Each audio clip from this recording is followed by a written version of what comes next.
Hello everyone, good evening. आज चाहिँ मैले एउटा पनि पोस्टहरू अपलोड गरिनँ भिडियो होइन। अन्त चाहिँ आज मैले केही कन्टेन्ट पनि पाइनँ नि त, के बनाउँ भयो र पनि सानो भिडियो बनाएको। अनि हाम्रो यहाँ चाहिँ साँझ टाइम मतलब इभिनिङ टाइम भइरहेको छ होइन, साँझको बेला। अन्त म चाहिँ खासमा चाहिँ लेख्नु आँटेको छु होइन, लेख्नु आँटेको। तर चाहिँ के भयो भन्दा चाहिँ गाइस, मेरो आमाले चाहिँ मलाई लेख्नु दिनु भएन।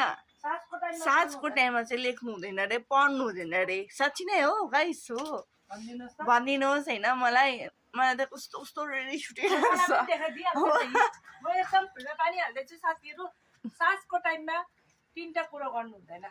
नम्बर 1 खानु हुँदैन, नम्बर 2 सुत्नु हुँदैन, नम्बर 3 पढ्नु हुँदैन। यो हो मलाई यस्तो भन्नु भएन, नोट्स पुरा छ होइन, नोट्स लेख्नु पर्ने कि साँझको टाइम बित्नु पर्यो बात। अन्त म फेरि एकछिन फोन चलाउँदा के गर्दा बिर्सिन्छु होइन। अन्त त्यही भएर चाहिँ मलाई अलिकति भइरहेको छ हो, के भन्नु।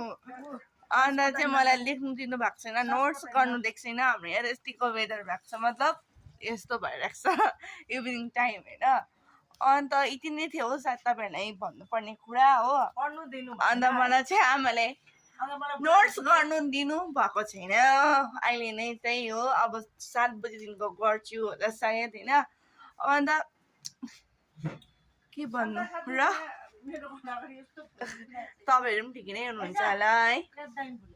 सो तपाईँहरूलाई म एउटा ब्युटिफुल फुल देखाउने छु ल गाइस।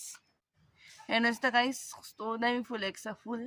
यो चाहिँ हो कसले ल्याएको जिन्दगीमा आइसाले फर्स्ट टाइम यो फुल ल्याएर, यो चाहिँ मैले ल्याएर फुलेको। वर्षमा एकपल्ट मात्रै फुल्दो रहेछ है साथीहरू। यो चाहिँ अप्रिल फुल अरे हो, अप्रिल महिनामा अप्रिल नाम पनि हाल्छ। नाम चाहिँ अप्रिल फुल होइन हो, तपाईँलाई थाहा? मैले राखिदिएको नाम नि, अब मैले राखिदिएको अप्रिल फुल। तपाईँहरूलाई थाहा छ भने प्लिज कमेन्ट डाउन बिलो यसको नाम होइन। र भइहाल्छ। मेरो घर वरिपरि स्ट्राडीको रुखै रुख छ गाइस। मेरो आमाले चाहिँ फुल्न पानी हाल्नुहुँदैछ प्लान्टतिर, फुलतिर। यति नै साँझको भिडियो सानोभरि कस्तो लाग्यो हजुरहरूलाई कमेन्ट डाउन बिलो। राम्रो लाग्यो भने लाइक सब्सक्राइब गरिदिनुहोस् होला। So by guys.